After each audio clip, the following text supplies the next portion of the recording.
Unit 4 implementation of national health program. રાષ્ટ્રીય આરોગ્ય કાર્યક્રમનું અમલીકરણ.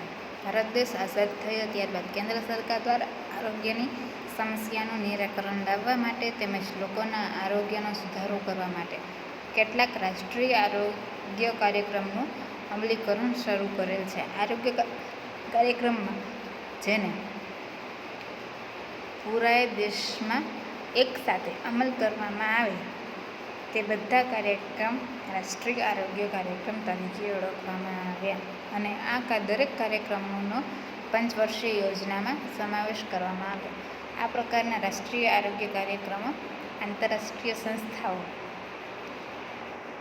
જેવી કે WHO એટલે કે World health Organization, UNICEF, United nation international children emergency fund, world bank, UNFPA United nation for population Fund, USAID United state agency for international Development. તો કે રાષ્ટ્રીય આરોગ્ય કાર્યક્રમ એટલે શું? તો કે કાર્યક્રમ છે કે જે રાષ્ટ્રીય એટલે કે આખા દેશમાં ચાલતો હોય એવા કાર્યક્રમને કહેવાય રાષ્ટ્રીય આરોગ્ય કાર્યક્રમ. તો કે આ કાર્યક્રમ છે એનો પંચવર્ષીય યોજનાઓ એટલે કે દર 5 વર્ષે યોજનાઓમાં કંઈક ચેન્જીસ કરી અને એ યોજનાને નવું નામ આપવું અથવા તો એમાં કંઈક નવા ચેન્જીસ કરવા એને કંઈક પંચવર્ષીય યોજના. તો કે એમાં એને સામેલ કરવામાં આવે છે. આ પ્રકારના રાષ્ટ્રીય આરોગ્ય કાર્યક્રમો આંતરરાષ્ટ્રીય સંસ્થાઓ એટલે કે જે આંતરરાષ્ટ્રીય એટલે કે બધા અલગ અલગ દેશોની જે એક સંસ્થાઓ છે કે જે બધા દેશોમાં કામ કરતી હોય એવી સંસ્થાઓ સાથે જોડાયેલી છે. એક્ઝામ્પલ તરીકે તો કે આ WHO છે, યુનિસેફ છે, વર્લ્ડ બેંક છે, UNFPA, USAID આ બધી કેવા છે? તો કે આંતરરાષ્ટ્રીય લેવલે વર્ક કરતી સંસ્થાઓ છે. એના ફૂલ ફોર્મ છે યાદ રાખવા એમ જરૂરી છે કે WHOનું ફૂલ ફોર્મ શું છે?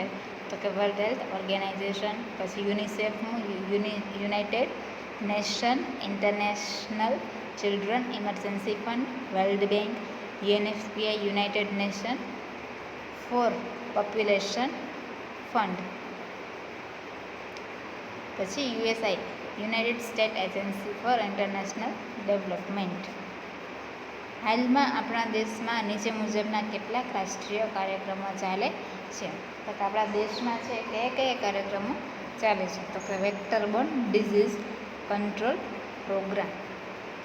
વેક્ટર બોર્ન ડિઝીઝ એટલે શું? તો કે જે પાણી અથવા તો હવા દ્વારા ફેલાતા હોય એવા રોગો અને એવા રોગોને કંટ્રોલ કરવો એને કહેવાય vector borne disease control program કે જે પાણી દ્વારા ફેલાતા હોય. તો કે નેશનલ મલેરિયા કંટ્રોલ અને નાબૂદી કાર્યક્રમ, કાલા આઝાર કંટ્રોલ પ્રોગ્રામ, જાપાનીઝ એન્સેફેલાઇટિસ કાર્યક્રમ, ડેન્ગ્યુ ફીવર કંટ્રોલ કાર્યક્રમ. તો કે આ બધા રોગો છે કેવા છે? તો કે જે પાણી દ્વારા થાય. તો કે પાણીમાં મચ્છર થાય અને મચ્છર દ્વારા રોગનો ફેલાવો થાય એટલે આ બધા રોગોને કહેવાય વેક્ટર બોર્ન ડિઝીઝ. આને કંટ્રોલ કરવું. પછી નેશનલ લેપ્રસી ઇરેડિકેશન કાર્યક્રમ. ઇરેડિકેશન એટલે શું? તો કે એને સાવ નાબૂદ કરવું એને કહેવાય ઇરેડિકેશન. તો કે લેપ્રસી છે, લેપ્રસી કેવો છે? તો કે સ્કિનનો એક રોગ છે લેપ્રસી. તો કે એને સાવ નાબૂદ કરવું. પછી રિવાઇઝ નેશનલ ટ્યુબરક્યુલોસિસ કંટ્રોલ કાર્યક્રમ. એટલે પહેલાં તો એ શું હતું? તો કે ટ્યુબરક્યુલોસિસ કંટ્રોલ પ્રોગ્રામ હતો પણ એને રિવાઇઝ કર્યું એટલે કે એમાં થોડાક ચેન્જીસ કર્યા અને એને બીજું નામ આપ્યું. એટલે એનું બીજું નામ શું થયું? તો કે રિવાઇઝ નેશનલ ટ્યુબરક્યુલોસિસ કંટ્રોલ કાર્યક્રમ. RNTCP ઇંગ્લિશમાં શોર્ટ ફોર્મ છે એનું RNTCP એટલે કે revise national tuberculosis control program.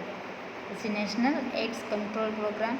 Control એટલે શું? તો કે રોગોમાં થોડોક નિયંત્રણ કરવું, એનો ફેલાવો છે અટકાવવો એને કહેવાય કંટ્રોલ. પણ ઇરેડિકેશન એટલે શું? તો કે એને સાવ નાબૂદ કરવું. National programme for control of blindness એટલે કે રતાંધણાપણામાં કંટ્રોલ કરવો. National goitre control programme, universal immunisation programme, RCH એટલે કે reproductive and child health programme, national water supply અને sanitation programme, national family welfare programme. પછી national nutrition programme. Nutrition programme એટલે શું? તો કે લોકોને સારું એવું ન્યુટ્રિશન મળી રહે. નાના બાળકો જે અતિ કુપોષિત છે એને સારું ન્યુટ્રિશન દેવું, એને કહે નેશનલ ન્યુટ્રિશન પ્રોગ્રામ. એની અંદર કયા કયા પ્રોગ્રામ ચાલે છે? એના ન્યુટ્રિશન માટે કયા કયા પ્રોગ્રામ બીજા અંદર ચાલે છે? તો કે એક છે વિટામિન એ પ્રોફાઇલેક્સિસ પ્રોગ્રામ. આ પ્રોગ્રામમાં શું આવે? તો કે વિટામિન એનો ડોઝ આપે છે. વિટામિન એનો ચમચો પીવડાવે. પછી પ્રોફાઇલેક્સિસ અગેન્સ્ટ ન્યુટ્રિશનલ એનિમી, તો કે એનિમિયાને કંટ્રોલ કરવું, કે જેને લોહીની ઉણપ હોય એને અટકાવવું. સ્પેશિયલ ન્યુટ્રિશન પ્રોગ્રામ, કે જે અતિ કુપોષિત આવતા હોય એવા લોકોને ન્યુટ્રિશન આપવું. કારણ એ આ પ્રોગ્રામ છે ક્યાં ચાલે? તો કે આંગણવાડીમાં. તો આંગણવાડીમાં છે એ અતિ કુપોષિત આવતા હોય એવા બાળકોને અલગથી ન્યુટ્રિશન આપે, અલગથી એનો ખોરાક આપે. પછી ICDS program, ICDS integrated child development scheme એટલે ICDS પ્રોગ્રામ. પછી મધ્યાહન ભોજન કાર્યક્રમ એટલે કે મિડ ડે મીલ પ્રોગ્રામ. તો કે મધ્યાહન ભોજન જે અત્યારે સરકારી ગવર્મેન્ટ સ્કૂલો ચાલે છે એમાં બપોરે બાળકોને ત્યાં જમવાનું આપે છે. પણ કેવું જમવાનું? તો કે જેમાંથી બાળકોને વધારે પ્રમાણમાં ન્યુટ્રિશન મળી રહે એવો પ્રોગ્રામ ચાલે છે. એટલે એને કહેવાય મધ્યાહન ભોજન કાર્યક્રમ, મિડ ડે મીલ પ્રોગ્રામ. પછી national guinea worms eradication guinea worm eradication programme, national cancer control programme, national mental health programme, national diabetes control programme, national surveillance programme for communicable disease, minimum needs programme. Minimum needs એટલે કે શું? તો કે લોકોની નાનામાં નાની જરૂરિયાતો. પછી 20 પોઈન્ટ પ્રોગ્રામ. તો કે આ બધા છે શું છે? તો કે નેશનલ હેલ્થ પ્રોગ્રામ્સ. જે આ બધાના નામ યાદ રાખવા જરૂરી છે કે વાયવામાં પૂછાય કે લિસ્ટ આઉટ કરો, અથવા તો એક્ઝામમાં પૂછાય કે લિસ્ટ આઉટ કરો કે નેશનલ હેલ્થ પ્રોગ્રામ કયા કયા છે. તો આ બધા છે નેશનલ હેલ્થ પ્રોગ્રામ છે. આપણે ફરીથી રિવાઇઝ કરી લઈએ નેશનલ હેલ્થ પ્રોગ્રામના નામ. Vector borne disease control programme, એની અંડરમાં 4: નેશનલ મલેરિયા કંટ્રોલ એન્ડ નાબૂદી કાર્યક્રમ, કાલા અસર કંટ્રોલ કાર્યક્રમ, જાપાનીઝ એન્સેફેલાઇટિસ કાર્યક્રમ, ડેન્ગ્યુ ફીવર કંટ્રોલ કાર્યક્રમ. પ્રોગ્રામ નંબર 2 એટલે કે નેશનલ લેપ્રસી ઇરાડિકેશન કાર્યક્રમ. ત્રીજું રિવાઇઝ નેશનલ ટ્યુબરક્યુલોસિસ કંટ્રોલ કાર્યક્રમ. ચોથું નેશનલ એડ્સ કંટ્રોલ કાર્યક્રમ. 5 national programme for control of blindness, national goitre control programme, universal immunisation programme, RCH reproductive and child health programme, national water supply and sanitation programme, national family welfare programme. પછી છે national nutrition programme. તો કે એની અંદર vitamin A prophylaxis programme, prophylaxis against nutritional anaemia,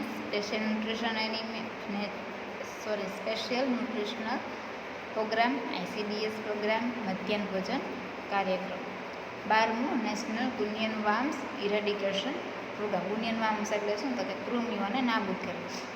national cancer control programme, national mental health programme, national diabetes control programme, national surveillance programme for communicable disease, minimum needs program અને 20 point programme. તો કે આ બધા છે national લેવલે એટલે કે આંતરરાષ્ટ્રીય લેવલે ચાલતા પ્રોગ્રામો છે. રાષ્ટ્રીય કાર્યક્રમમાં આરોગ્ય વર્કરની ભૂમિકા, ફાળો અને જવાબદારી અથવા તો રોલ, કે તમારો શું આરોગ્ય વર્કર તરીકે તમારો શું રોલ છે? તો આરોગ્યની તમામ સેવાઓ સરળ અને સુદૃઢ બનાવે. તો આરોગ્યની બધી સેવાઓ છે લોકોને સરળતાથી મળી રહે તેવી બનાવવી. લોકો સાથે સતત સંપર્કમાં રહેવું તથા આંતરિક સંબંધો જાળવવા. આગેવાનો તથા કાર્યકર્તાઓની મદદ લેવી અને તેને કાર્યક્રમમાં રસ પાડે તેવું વાતાવરણ ઊભું કરવું. પોતાના વિસ્તારની ભૌગોલિક પરિસ્થિતિ બરાબર જાણી લેવી તથા આરોગ્યની સમસ્યા ઊંડાણપૂર્વક અભ્યાસ કરવો જોઈએ. આરોગ્યની સેવાઓ લોકો સુધી પહોંચે અને તે મળે તે માટે બહોળો પ્રચાર કરવો જોઈએ. કે આજુબાજુમાં એટલે ભૌગોલિક વાતાવરણ એટલે કે તમે જ્યાં કામ કરો છો ત્યાં આજુબાજુનું વાતાવરણ કેવું છે, ત્યાંના લોકો કેવા છે, એ લોકોના સતત સંપર્કમાં રહેવું જોઈએ, એની સાથે કમ્યુનિકેશન છે વધારવું જોઈએ અને એને લોકો સુધી આરોગ્યની બધી સેવાઓ સરળતાથી મળી જાય અને લોકો છે આરોગ્યની સેવાઓ મેળવવા માટે જાગૃત થાય એવો પ્રચાર કરવો. લોકોની માન્યતાઓ જાણી સારી માન્યતાઓ માટે પ્રોત્સાહન તથા ખોટી માન્યતાઓને દૂર કરવા સમજણ આપવી જોઈએ. આરોગ્યના શિક્ષણ માટે ક્યારેય એક પણ તક ગુમાવવી નહીં. લોકોના કુટુંબના સભ્ય બનીને તેની સાથે કામ કરવું જોઈએ. દરેક લોકોને માન આદર આપવું, કોઈની પણ ભૂલ જાહેરમાં ન કહેવી અને દરેક બાબતમાં કાર્યક્રમોના નિષ્ણાતોની સલાહ લે કે તમે કંઈ પણ કાર્યક્રમ કરો છો તો એના જે હેડ છે કે તમારા કોઈ મેડિકલ ઓફિસર હોય કે એની સલાહ લેવી અને પછી કાર્યક્રમો કરવા અને લોકોની માન્યતાઓ છે એને મન દુઃખ ન થાય એના વિશે ધ્યાન રાખવું કે જે એની ખોટી માન્યતા હોય તેને દૂર માન્યતાઓને સમજાવવું અને એને દૂર કરવું. આરોગ્ય શિક્ષણ માટે એને સમજાવવું. કામ છે કોણ કરે તો કે આ રાષ્ટ્રીય કાર્યક્રમના આરોગ્ય વર્કર તરીકે આ કામ કરવાનું થાય.